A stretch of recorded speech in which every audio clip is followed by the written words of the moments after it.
السلام علیکم ناظرین، میں ہوں آپ کی ہوسٹ مونا خان، آپ کی شو ریئل پاکستانی کے ساتھ۔ آج میں موجود ہوں دبئی ایکسپو میں اور اتنے خوبصورت پاکستان پیویلین میں۔ یہاں پہ آج کی امیزنگ بات یہ ہے کہ آج کے ہمارے ریئل پاکستانی نے اتنا زبردست کام کیا ہے کہ دنیا کے سب سے بڑے قرآن شریف میں انہوں نے جو کام کیا، آج سورہ رحمان کی اوپننگ تھی۔ ہماری فیڈرل منسٹر عبدالرزاق صاحب بھی یہاں موجود تھے اور کافی لوگ موجود تھے۔ یہ بڑے آنر کی بات ہے کہ جس کا کریڈٹ جو ہے ہماری پاکستان کو جاتا ہے، پاکستانی کو جاتا ہے کہ وہ دنیا کے سب سے بڑے قرآن شریف میں کام کر رہے ہیں۔ تو آج کے ہمارے ریئل پاکستانی شاہد رسام صاحب ہمارے ساتھ موجود ہوں گے۔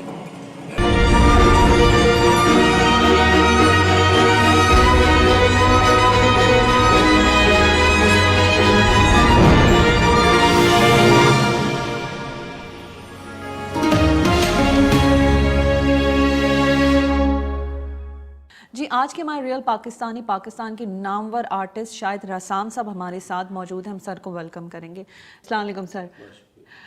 سر، جس طرح سے آج اتنا بڑا ایونٹ تھا دبئی ایکسپو میں، پاکستان پیویلین میں، جس حوالے سے کہ دنیا کا سب سے بڑا قرآن شریف جس پہ آپ کام کر رہے ہیں، اور آج سورہ رحمان کی انوگریشن تھی جس کے لیے فیڈرل منسٹر صاحب بھی آئے ہوئے تھے، داؤد رزاق صاحب، پھر ہمارے ایمبیسڈر بھی موجود تھے۔ تو کیا ایونٹ تھا، کس طرح سے ہوا، اس بارے میں آپ سب سے پہلے بتائیں۔ دیکھیے، جب ہم نے اس پہ کام شروع کیا 5 سال پہلے، تو اس وقت یہ تصور بھی نہیں کیا تھا کہ اس کی انویلنگ سیریمنی، اوپننگ سیریمنی وہ پاکستان پیویلین میں اور دنیا کے سب سے بڑے ایکسپو دبئی ایکسپو میں ہوگی۔ تو الحمدللہ آج اس کی اوپننگ تھی، اور یہ چند ماہ پہلے ڈیسائیڈ ہوا تھا۔ جو ہماری ٹیم ہے، جو ہمارے دوست ہیں، انہوں نے کہا کہ نہیں، پاکستان پیویلین میں اور دبئی ایکسپو میں ہونا چاہیے۔ اور ویسے بھی یہ میرے لیے بھی ایک بڑی پرائڈ کی بات ہے، بینگ اے پاکستانی، کہ پاکستان پیویلین میں دنیا کا سب سے بڑا قرآن کریم جو ہے اس کی لانچنگ سیریمنی ہوئی ہے۔ اور اچھا لگا، خوشی یہ ہوئی کہ منسٹر صاحب بھی بہت انہوں نے نہ صرف یہ کہ بے پناہ اس کو اپریشیٹ کیا، بلکہ انہوں نے اس کو کہا کہ بھئی یہ بالکل اپنے ایک ایسا کام ہے جو اس سے پہلے دنیا میں نہیں ہوا ہے۔ اچھا شاہد صاحب، کیونکہ یہ سب سے بڑی بات ہے اور اس کا کریڈٹ پاکستان کو جاتا ہے کہ آپ نے سوچا کہ قرآن پاک پہ کرنا ہے کام، اور اس طرح سے کرنا ہے، کیونکہ آپ نے جس طرح سے بتایا کہ پہلے تو قرآن پاک کے ایسے نسخوں پہ کام کیا گیا ہے، جس طرح سے جانور کی سکن پہ کام کیا گیا ہے، جو کہ جس کی جو زندگی ہے لانگ لاسٹنگ نہیں ہوتی، لیکن آپ نے اس دفعہ میٹل پہ کام کیا ہے تاکہ قرآن کریم کا جو یہ نسخہ ہے وہ اس کی جو زندگی ہے، اس کی لائف اسی طرح سے کافی عرصے تک برقرار رہے۔ اس کی آج اوپننگ تھی، فیڈرل منسٹر داؤد رزاق صاحب بھی موجود تھے، ہمارے ایمبیسڈر بھی موجود تھے۔ تو سر، یہ ایونٹ کیا تھا اور کس طرح سے تھا، اس بارے میں آپ ہمیں بتائیں۔ دیکھیے، اسلامی تاریخ کی 1400 سال سے زیادہ تاریخ جو ہے، اس میں اب تک قرآن پاک لکھا گیا، یعنی کیلیگراف ہوا ہے، اور وہ کاغذی اکھال پہ۔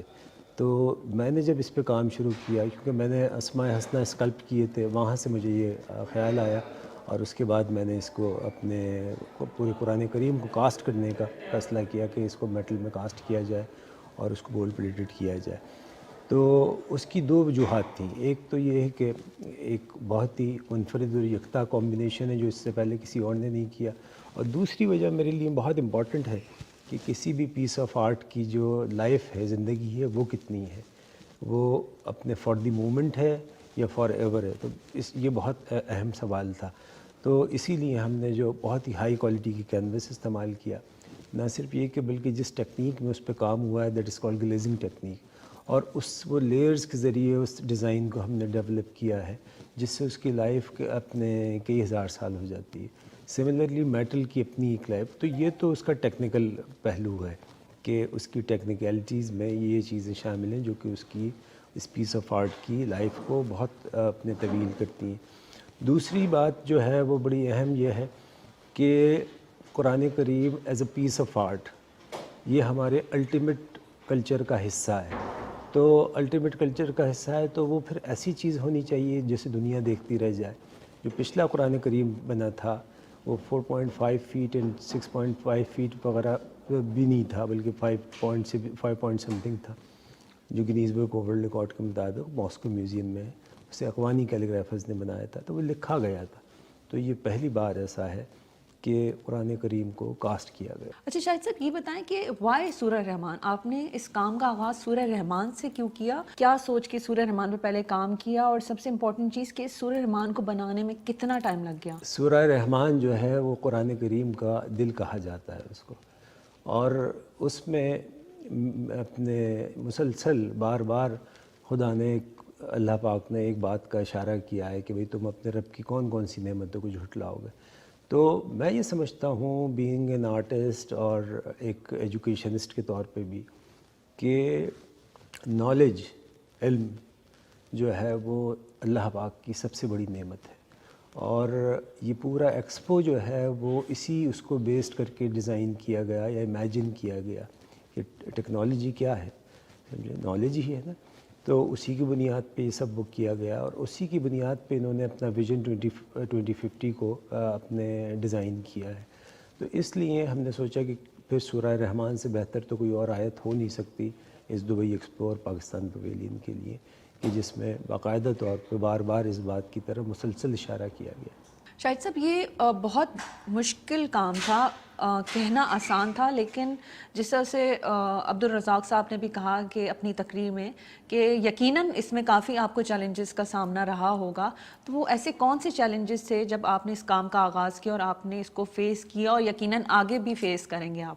دنیا بھر میں دو چیزیں ہیں، ایک تو جب ہم نے 5 سال پہلے اس پہ کام شروع کیا تھا تو بالکل ایک خیال آیا اور اپنے وسائل سے ہم نے اس کو شروع کیا، پھر بعد میں ساتھ میں دوست اس میں شامل ہوئے اور انہوں نے نہ صرف اپریشیٹ کیا بلکہ بہت سپورٹ بھی کیا، اور ان دوستوں کی سپورٹ کی وجہ سے آج جو ہے ہم یہاں پہ اپنے ایکسپو میں موجود ہیں۔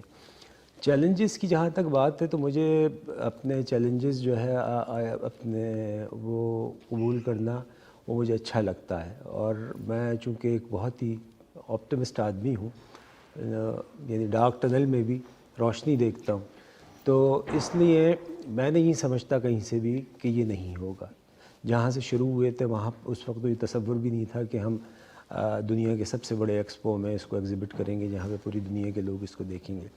دوسری بات یہ ہے کہ اتنا جائیگنٹک پروجیکٹ دنیا میں اس طرح کے جو بھی آپ پروجیکٹ دیکھ لیجئے وہ وداؤٹ گورنمنٹ سپورٹ کے ہوتے نہیں ہیں، یا کوئی بڑا ادارہ یا گورنمنٹ اس کو وہ کرے۔ اب سوال یہ ہوتا ہے کہ میں ایک پاکستانی آرٹسٹ ہوں، اور تو گورنمنٹ آف پاکستان سے ہی یہ ہم امید کر سکتے ہیں کہ یہ کام صرف ایسا کام ہے جو صرف اور صرف شاہد رسام یا اس کی ٹیم کے لیے نہیں ہے، بلکہ پورے ملک کا اس سے دنیا میں نام ہوگا، بلکہ پوری ناٹ اونلی اسلامک ورلڈ بلکہ انٹائر ورلڈ آف آرٹ میں پاکستان کا نام ہوگا، اور وہ اپنے صدیوں تک وہ رہے گا۔ تو یہ بڑی اہم بات ہے۔ تو اس حوالے سے میرا خیال ہے کہ اور امید ہے کرتا ہوں میں کہ گورنمنٹ جو ہے وہ ہمیں اپنے نہ صرف یہ کہ اس کو سپورٹ کرے بلکہ اس کا حصہ بنے تاکہ یہ پائے تکمیل تک پہنچے۔ جی شاہد صاحب، ابھی آپ نے بات کی ٹیم کی، تو کتنے لوگ ہیں جو ٹیم ہے آپ کی اس قرآن کریم کو مکمل کریں گی، اور جب انشاءاللہ جب قرآن پاک مکمل ہو جائے گا اس کے بعد کس طرح سے رکھا جائے گا، کس طرح سے میوزیم بنے گا؟ اور ایک جو اچھی بات آپ نے کہی کہ یہ دین اسلام کو مزید سمجھنے کا ایک بہترین موقع بھی ملے گا لوگوں کو جو اسلام کو سمجھنا چاہتے ہیں، تو کس طرح سے یہ سب ہوگا؟ دیکھیے اپنے یہ جو اس کا ہم ٹارگٹ جو ہے، اگر یہ کوئی گورنمنٹ اس کو اسپانسر کرے، سپورٹ کرے، تو ہم اس کو چند سالوں میں نہیں بلکہ بہت 2-3 سال کے اندر بھی مکمل کر سکتے ہیں۔ اور رہی جہاں تک، کیونکہ انیشیلی جب میں نے اس پہ کام شروع کیا تھا 2 صفحات 2 سال میں بنے تھے، پھر ہم نے 200 سے زیادہ آرٹسٹوں کی، میرے اسٹوڈنٹس کی ٹیم کو میں نے ٹرین کیا اور ان کو ڈیولپ کی پوری ایک ٹیم، تو اب وہ ٹیم دن رات اس پہ کام کر رہی ہے۔ تو ریسورسز کا ایشو ہے، وہ انشاءاللہ ہوتے ہیں تو یہ بہت جلد مکمل ہوگا، اور اس کا پورا ایک میوزیم بنے گا جہاں پہ یہ ڈسپلے کیا جائے گا، جس کے ملٹیپل جو ہے وہ ہیں بینیفٹس۔ مثال کے طور پہ آپ قرآن کریم کسی کو دیں، کسی نان مسلم کو، تو اس کا جی چاہے گا تو وہ پڑھے گا، نہیں جی چاہے گا تو نہیں پڑھے گا، لیکن جب وہ میوزیم میں جا کے دیکھے گا، جیسے ہم کسی میوزیم میں جاتے ہیں تو کوئی بھی آرٹ پیس آف آرٹ یا مینuscript دیکھتے ہیں تو اس کے بارے میں ہم جاننے کی کوشش کرتے ہیں کہ یہ ہے کیا، یہ کیا کہہ رہے ہیں، کیا بات کر رہے ہیں۔ تو جب یہ ڈسپلے ہوگا تو اب جیسے آج آپ نے دیکھا کہ یہاں ایکسپو میں قرآن کریم کا یہ سورہ رحمان جو ڈسپلے ہوئی ہے، تو دنیا جہان کے جو یہاں پہ لوگ آئے ہوئے ہیں وہ آ کے صرف دیکھ نہیں رہے، بلکہ جو اس کی ڈسکرپشن ہے، جو ٹرانسلیشن لگا ہوا ہے، اس کو وہ پڑھ بھی رہے ہیں، دیکھ بھی جاننے کی کوشش کر رہے ہیں کہ یہ کیا لکھا ہوا ہے، کیا کہہ رہا ہے یہ. تو یہ بہت بڑی اہم بات ہے. تو اس کے بہت ہی ملٹیپل بینیفٹس ہیں اس پیس آف آرٹ کے. اچھا، ابھی آپ مجھے فیڈ بیک کا بتا ہی رہے تھے، جس طرح سے لوگوں کا فیڈ بیک ہے، ویسے اوور آل یہ بتائیں کہ کس طرح سے اوور آل فیڈ بیک ملا ہے یہاں کے ایکسپو کے علاوہ دیگر یہاں کی گورنمنٹ کا، اور جو دیگر لوگ ہیں. obvious سی بات ہے، جو جب اتنا بڑا ایونٹ تھا اور اس طرح سے میسج بھی جا رہا ہے، تو کس طرح سے آپ کو اوور آل فیڈ بیک مل رہا ہے؟ نہیں، بہت اچھا ہے. I am very happy to receive the phenomenal response from the different people, they have come from the different parts of the world. تو مختلف ملکوں کے لوگ آئے ہوئے ہیں اور سب نے بے پناہ جو ہے اس کو اپریشیٹ کیا ہے. اور ایون جو ہمارے بھی جو لوگ ہیں، I have never found us even single person جس نے یہ کہا کہ نہیں یہ کوئی ایسی چیز ہے. سب نے بے پناہ تعریف کی، بلکہ سب نے کہا انشاءاللہ یہ مکمل ہوگا. اور بہت لوگوں کی دعائیں ساتھ ہیں. میں خود حیران ہوں کہ اتنے لاکھوں لوگوں کی دعائیں جو ہے، بلکہ انفیکٹ کروڑوں لوگوں کی دعائیں اپنے ساتھ ہیں. تو یہ انشاءاللہ ضرور مکمل ہوگا. عبدالرزاق صاحب آپ کا شکریہ ادا کر رہے تھے. انفیکٹ وہ تو کہہ رہے تھے کہ یہ میرے لیے اپرچونٹی کی بات ہے کہ اس بہترین کام کا آغاز جو ہے میں کرنے جا رہا ہوں، اور میں آج اس ایونٹ کا حصہ ہوں. کیونکہ آپ نے یہ بھی کہا کہ دعائیں ہیں، تو ان دعاؤں میں کیونکہ obvious سی بات ہے والدہ کی بڑی دعائیں شامل ہوتی ہیں، تو کتنی والدہ کی دعائیں ہیں اور کس طرح سے انہوں نے آپ کو اس کی طرف لے کر آئیں؟ اور کیونکہ آپ اکثر اپنے انٹرویوز میں اپنی والدہ کا کافی ذکر بھی کرتے ہیں. ہاں، اس میں ہر کوئی شبے کی بات نہیں. اور مجھے اس بات کی بھی بہت خوشی ہے کہ ویسے تو مجھے کوئی 30 سال سے زیادہ ہو گیا جو میں دنیا بھر میں میری ایگزیبیشنز ہو رہی ہیں، پینٹ کر رہا ہوں اور ایگزیبیشنز ہو رہی ہیں، بہت سارے ایوارڈز بھی ملے، بہت سے مختلف طرح کے بڑے بڑے کام بھی کیے. امی اس پہ بھی خوش ہوتی تھیں، لیکن اس پہ بہت زیادہ خوش ہے، جس کی مجھے بے حد خوشی ہے. باقی لوگوں کی تعریف تو خیر اہمیت رکھتی ہے، لیکن ماں کی تعریف جو ہے یا ماں کی خوشی، وہ میرے لیے بہت ہی زیادہ ہے. تو وہ میں نے اس سے پہلے ان کو اتنا خوش نہیں پایا تھا، تو جتنا وہ اب اس کام پہ بے پناہ خوش ہے. تو اس پہ میں بھی بہت خوش ہوں. الحمدللہ یہ جو کام ہے اس کا کریڈٹ جو ہے پاکستان کو جاتا ہے، پاکستانی کو جاتا ہے، اور ہمارے ریئل پاکستانی کو جاتا ہے. تو کیسا لگتا ہے جب لوگ کہتے ہیں کہ اچھا ایک پاکستانی نے اس کا آغاز کیا ہے اس نیک مقصد کا؟ اور obvious سی بات ہے کتنے لوگ ہیں دنیا میں، آرٹسٹ ہیں، مسلم کنٹریز ہیں، بہت لوگ ہیں، لیکن اس کا کریڈٹ جو ہے وہ آپ ہی کو جاتا ہے، پاکستان کو جاتا ہے. نہیں، بہت ظاہر اچھا لگتا ہے کہ جہاں پہ آپ کے عام طور پہ جو پرسیپشن ہے وہ بہت ہی خراب ہے. تو ایسے خراب پرسیپشن میں کوئی اچھی نام کے ساتھ، کسی اچھی اپنے کلمات کے ساتھ کوئی ایک پاکستانی کو اگر یاد کرتا ہے تو وہ میرے لیے بھی پرائیڈ ہے، پاکستان کے لیے بھی ہے. آپ نے وہ ٹائم بھی دیکھا جب آپ کے پاس برش کے لیے بھی پیسے نہیں ہوتے تھے، اور آج جو ہے ماشاءاللہ سے دنیا بھر میں آپ کا نام ہے اور اپنے کام کی وجہ سے پہچانے بھی جاتے ہیں. یہ ٹائم بھی دیکھا، وہ ٹائم بھی تھا، اور obvious سی بات ہے وقت ایک جیسا نہیں رہتا ہے، انسان کی محنت اپنا رنگ لاتی ہے. تو کیسا لگتا ہے آپ کو؟ زندگی جو ہے نا وہ ایک مسلسل سفر کا نام ہے. اور مجھے یاد ہے اچھی طرح سے وہ وقت کہ میرے پاس پینسل خریدنے کے پیسے نہیں تھے. کاغذ میں جب ڈرائنگ شیٹ خریدتا تھا تو اس کے آگے بھی تصویر بناتا تھا، پیچھے بھی. ایک میگزینز کے لیے کام کرنا شروع کیا کیونکہ وہ 1.5 روپے کی شیٹ آتی تھی اور وہ 1.5 روپے میرے پاس اس طرح نہیں ہوتے تھے. تو میں آگے بھی ڈرائنگز بناتا تھا اور پیچھے بھی بناتا تھا. تو اس وقت تک تو شاید یہ تصور بھی نہیں کیا تھا کہ اپنے یہاں تک پہنچیں گے یا یہاں تک آئیں گے. لیکن ایک بات کا اپنے یقین تھا، وہ یقین تھا مجھے اپنی محنت پہ اور اپنے میرے والدین اور اساتذہ کی دعاؤں پہ، کہ منزل اصل میں سمجھتا ہوں کوئی چیز نہیں ہوتی. سفر جو ہے وہ سب سے ضروری چیز ہے. اگر مسلسل سفر ہو تو منزل نہیں، بہت ساری منزلیں آپ کے راستے میں آتی ہیں اور آپ انہیں پار کرتے ہوئے بھی آگے نئی منزل کی طرف اپنے روانہ ہو جاتے. ابھی شاہد صاحب آپ منزل کی بات کر رہے تھے, مجھے آپ یہ بتائیں کہ آپ بھی ان لوگوں میں سے ہیں جو بچوں کو منزل کی طرف دکھاتے ہیں, لے کے جاتے ہیں, کیونکہ obvious سی بات ہے پاکستان میں ماشاء اللہ سے ٹیلنٹ بہت ہے لیکن اس طرح سے پلیٹ فارم نہیں ملتے ہیں, اپرچونیٹیز نہیں ملتی, لیکن آپ جس طرح سے ایک اسکول کو رن کر رہے ہیں, بچوں کو آرٹ کی طرف لے کر آ رہے ہیں, ان کے لیے آسانیاں پیدا کر کے ان کا کیریئر بنا رہے ہیں, تو وہ آپ بتائیں کہ کس طرح سے اس پہ کام کر رہے ہیں آپ. جب میں کینیڈا سے 5-6 سال پہلے آیا تو میرا یہ خواب تھا کہ میں جو چیزیں جو ہارڈشپ میں نے دیکھی ہیں, ایسے بہت سارے لوگوں نے دیکھی ہیں یا دیکھتے ہیں, تو وہ بچے وہ بچیاں جو کہ آرٹ مٹیریل نہیں افورڈ کر سکتے, پیشن ہے لیکن وہ آرٹ کی تعلیم حاصل نہیں کر سکتے, تو کوئی ایسی جگہ ہو جہاں پہ ان کو, تو اس طرح سے ہم نے پھر یہ arts council institute of arts and craft میں یہ کام شروع کیا کہ وہ بچے بچیاں جو کہ بالکل انڈر پریویلیج کلاس سے ہیں, اور ایک تو ان کے گھروں میں آرٹ کو ویسے ہی ٹیبو سمجھا جاتا ہے, تو ان کے لیے ہم نے یہ اسکالرشپ پروگرام شروع کیا, اور الحمدللہ اب ہمارے پاس کوئی سینکڑوں سکسیس اسٹوریز ہیں کہ جن کا ہاتھ تھاما ہم نے اور ان کو کوالٹی ایجوکیشن دی, اور ان کو آج وہ بہت سکسیزفلی پروفیشنلی مختلف شعبوں میں کام کر رہے ہیں, مختلف ایڈورٹائزنگ ایجنسیز میں, میڈیا انڈسٹری میں, آپ کا فیشن ہاؤسز میں. تو یہ میرے لیے ایک بہت اس کی بات ہے کہ چونکہ وہ فراز صاحب کا ایک شعر ہے, میں اس کا بڑا اپنے قائل ہوں, اور ہمیشہ اس پہ میرا یقین رہتا ہے کہ شکوائے ظلمت شب سے تو کہیں بہتر تھا, اپنے حصے کی کوئی شمع جلاتے جاتے. تو یہ بہت ضروری ہے کہ ہم اپنا حصہ ڈال دیں, باقی کرنے والی اوپر والی کی ذات ہے, اور انشاءاللہ کچھ اچھا ہی ہوتا ہے. آپ نے ایک دفعہ کہا تھا کہ یہ کام جو ہے صرف میرا نہیں ہے, میری ٹیم کا ہے, اور اس سے جو ہے ان بچوں کو ایک بہترین اپرچونٹی, ثواب تو نو ڈاؤٹ انہیں ملے گا, اس سے خدا بھی راضی ہوگا, اپرچونٹی بھی ان کو ملے گی تاکہ مزید جو ہے وہ آگے جا سکیں, اور ان کی زندگی میں سب سے اعلیٰ بات تو یہی ہوگی کہ اس پروجیکٹ کا وہ حصہ ہے.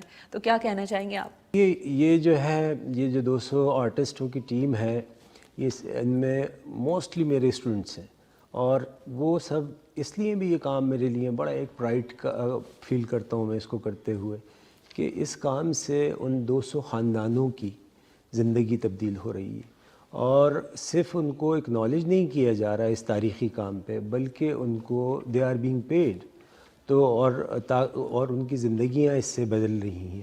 تو میں سمجھتا ہوں کہ اس سے بڑا حصہ, اس سے بڑا کنٹریبیوشن کیا ہوگا کہ 200 آرٹسٹوں کا مطلب ہے 200 خاندان جو ہیں وہ خوشحال ہو جائیں, اور ان کا جو ہے سفر اسی طرح سے جاری رہے جس طریقے سے میرا سفر جاری ہوا تھا. اچھا شاہد صاحب, ایک جس طرح سے انسان جب کام کرتا ہے پھر تو دنیا اس کے ساتھ ہو جاتی ہے, اور آج سبھی ہیں ماشاءاللہ سے, لیکن میں اس کام کی طرف بات کروں گی قرآن شریف کے حوالے سے, کیونکہ جب آپ نے سوچا ہوگا, obvious سی بات ہے, زندگی میں پہلا قدم ہی مشکل ہوتا ہے, تو جب سوچا ہوگا تو obvious سی بات ہے کوئی اتنا آسان تو نہیں ہوگا, تو کس طرح سے آپ نے اپنے آپ سے کہا کہ نہیں مجھے یہ کرنا ہی ہے, کیونکہ پھر تو آپ جیسے سورہ رحمان تھی ماشاءاللہ سے, کافی لوگ تھے, اور اس طرح سے وقت کے ساتھ ساتھ مزید آسانیاں بھی ہوتی جائیں گی. جو پہلا قدم تھا اس بارے میں آپ ہمیں بتائیں. دیکھیے, جب میں نے اس کا آغاز ہی بہت اچھا ہوا تھا. جب میں نے اسماء حسنہ بنائے تو بنانے کے بعد جب میں نے ان کو دکھایا, اپنے ہمارے ایک بہت بڑے لیڈنگ بزنس مین فلنتھراپسٹ ہے, کافی بڑے فلنتھراپسٹ ہیں, راشد عبداللہ صاحب, تو انہوں نے he not only load it بلکہ انہوں نے تمام وہ ایکوائر کیے, اور وہ آج ان کے اپنے گھر میں لگے ہوئے ہیں اور آفس میں ہیں. تو وہاں سے اس کا وہ ہوا, اور جب اس پہ میں نے کام شروع کیا تو چیلنجز تو ہر بڑے کام میں ہوتے ہیں, اس میں بھی آئے. مثال کے طور پہ جو ریسورسز ہیں, بہت پیسہ اس کے اوپر خرچ ہوا ہے جو کہ میں نے اپنے لیکن میں نے جب چونکہ بہت ایک پکے یقین, پکے ارادے کے ساتھ اس پہ کام شروع کر دیا تھا, تو میں نے پلٹ کے پیچھے دیکھنا نہیں سیکھا, تو میں ہمیشہ آگے کی طرف دیکھتا ہوں. تو الحمدللہ وہ تمام مشکلوں کو ہم نے اس کو فیس کیا اور وہ گزر گئیں. اور آپ یقین کیجئے کہ ایسے ایسے امپاسبل کام پاسبل ہو گئے. تو یہ نیت اور ہمت ایک ایسی چیز ہے جو امپاسبل کو پاسبل کر دیتی ہے. اچھا شاہد صاحب، ماشاءاللہ سے آپ خود بھی استاد ہیں اور کافی اسٹوڈنٹس بھی ہیں. آپ کی زندگی میں ایسے کون سے استاد رہے ہیں جن کا آپ کے کام پہ، آپ کی زندگی پہ بہت زیادہ اثر رہا ہے؟ دیکھیے میں اکثر ایک بات کہتا ہوں، آپ نے یہ بہت سنا ہوگا اب ہمارے پاکستان میں خاص کر لیڈرشپ سے، کہ بہت ٹیلنٹ ہے، بہت ٹیلنٹ ہے. تو ایک تو ان کے پاس صرف ٹیلنٹ سے کچھ نہیں ہوتا. میں نے اپنی زندگی میں اپنے سے کئی گنا زیادہ ٹیلنٹڈ لوگ دیکھے، but they are nowhere. سخت محنت، سخت محنت اور اس پہ یقین جو ہے، آپ کو اس پہ اتنا ہی پختہ ایمان ہو تو پھر آپ کہیں پہنچتے ہیں. تو اس لیے جو ہے سب سے بنیادی چیز تو یہی ہوتی ہے کسی بھی کام کو وہ کرنے کے لیے. تو اگر یقین ہے تو آپ اس کو آپ کامیابی سے کرتے چلے جاتے ہیں. امپورٹنٹ چیز یہ کہ آپ نے مشکل ٹائم بھی دیکھا، بہت مشکل بھی ٹائم دیکھا ہے پاکستان میں. جب آپ نے سوچا تو ہوگا کہ اچھا مجھے یہ کام چھوڑ دینا چاہیے. کافی مشکلات رہی ہیں آپ کے اپنے پروفیشن میں. تو کبھی ایسا ہوا ہے آپ کے ساتھ کہ آپ نے کہا کہ چل میں یہ اب اس کو نہیں کیری کرنا چاہتا؟ تو کبھی ایسی سوچ آئی آپ کے ذہن میں؟ میں نے میڈیکل کالج چھوڑا، انجینئرنگ یونیورسٹی چھوڑی، کراچی یونیورسٹی میں میتھمیٹکس میں میرا ایڈمیشن ہوا تھا، اسے چھوڑ کے جیولوجی میں چلا گیا. جیولوجی جیسے تیسے وہ کیا، اسے چھوڑا. بنیادی طور پہ میرا پیشن لٹریچر تھا، اور لیکن چونکہ ہمارے ہاں گائیڈ لائن نہیں ہوتی، تو میں اس حوالے سے جو آپ کا سوال تھا بہت لکی رہا کہ مجھے جو اساتذہ ملے وہ بہت بڑے بڑے لوگ ملے. لائک میرا نام جون بھائی نے رکھا، یوسفی صاحب کی وہ میرے مرشد تھے، ان سے میں نے بہت زندگی میں کچھ سیکھا. انور مخصوص صاحب، زہرا آپا، اپنے زہرا نگاہ، شکیل عادل زادہ، اور بہت سارے نام ہیں، میں آپ کو بہت سارے نام کہ جن کی صحبت اور تربیت کی وجہ سے میں سمجھتا ہوں کہ میں یہاں پہ آج اس مقام پہ ہوں. کیونکہ اگر آپ کو اچھے اساتذہ نہ ملے تو آپ میں کتنی ٹیلنٹ ہو، آپ اپنے کسی مقام پہ پہنچ نہیں سکتے. تو میں ان سب کا ظاہر ہے احسان مند ہوں، کہ لکی ہوں کہ مجھے ان سب کی صحبت میسر آئی. اور اب کوشش یہ کرتا ہوں کہ وہ تمام چیزیں جو مجھے لکیلی ملی وہ میں اپنے اسٹوڈنٹس کو اسی طریقے سے، اسی دیانتداری، اسی سچائی کے ساتھ ان تک پہنچاؤں، تاکہ ان کی زندگی بھی اسی طریقے سے کامیاب ہو. اچھا سر، مجھے یہ بتائیں کہ آپ کیا سمجھتے ہیں کہ خود آپ نے اتنا کام کیا کہ پاکستان میں آرٹ کا فیوچر کیا ہے؟ دیکھیے دنیا بدل چکی ہے، اور دنیا ویسے بھی بدل چکی ہے، اور ہمیشہ سے یہ ہے کہ دنیا میں یہ سوال بہت کیا ہوتا ہے کہ بھئی اس کا اپنے کیا فیوچر ہے، اس کا اسکوپ کیا ہے.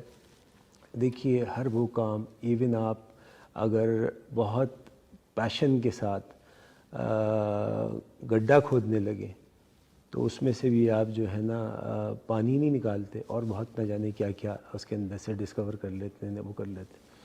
تو کوئی بھی پیشن، کوئی بھی پروفیشن اگر وہ پیشن ہو جائے تو پھر no one can stop you to get the success. Success جو ہے وہ صرف پیشن سے ہوتی ہے، وہ پروفیشن سے نہیں ہوتی. تو پیشن ہوگا تو آپ اس میں ایکسلنس حاصل کریں گے. مثالیں بہت ساری ہیں. گلجی صاحب انجینئرنگ کی MIT سے پڑھاتے تھے NAD یونیورسٹی میں. دنیا آج ان کو ایز این انجینئر جانتی ہے یا ایز این آرٹسٹ جانتی ہے. ڈاکٹر انور سجاد، مشتاق احمد یوسفی، انور مخصوص صاحب، پہلی نوکری بینک میں کی تھی انہوں نے. تو آج ان کو دنیا یا یوسفی صاحب کو ایز اے بینکر جانا جاتا ہے؟ No, as a writer, all time great writer.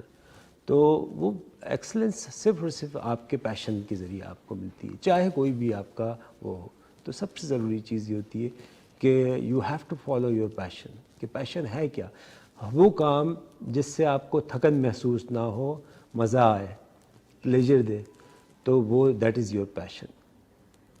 تو میں یہ سمجھتا ہوں کہ بہت سارے لوگ اس لیے بھی پیچھے رہ جاتے ہیں کہ وہ اپنے پیشن کو نہیں اکنالج کر پاتے، پہچان نہیں پاتے، دیکھ نہیں پاتے، تو وہ عام عوام بن جاتے ہیں. اور جو لوگ اپنے پیشن کو پہچان لیتے ہیں، اس کی قدر کرتے ہیں، محنت کرتے ہیں، تو پھر وہ خواص بن جاتے ہیں۔ بہت شکریہ سر، ہم چاہیں گے کہ ہمارے دیکھنے والوں کے لیے کوئی اچھی بات، کوئی اچھا پیغام۔ دیکھیے، میں پیغام پہ تو خیر اپنے بلیو نہیں رکھتا۔ ایک بات ہمیشہ میں کہتا ہوں اپنے خاص کر ینگ دوستوں سے کہ آپ میں ٹیلنٹ ہے، یہ خدا کا تحفہ ہے، لیکن یہ بے معنی ہوگا اگر آپ سخت محنت سے اس کو پالش نہیں کریں گے اور اس کی قدر نہیں کریں گے۔ تو محنت ہی کے ذریعے قدر ممکن ہے، تو بس اس کی قدر کریں اور منزل آپ کے قدموں میں ہو۔ بہت شکریہ جی، یہ تھے ہمارے ریئل پاکستانی شاہد رسام صاحب۔ آپ نے ان کی گفتگو سنی اور ان کی گفتگو میں بہت ہی پیاری بات تھی کہ ٹیلنٹ تو ہوتا ہی ہے، لیکن ٹیلنٹ کے ساتھ ساتھ انسان کو محنت کرنی ہے، اور محنت ہی کی وجہ سے وہ آگے بڑھتا ہے، نہ صرف خود آگے بڑھتا ہے بلکہ اپنے ملک کا نام بھی روشن کرتا ہے۔ اسی بات کے ساتھ مجھے مونا خان کو اجازت دیجیے۔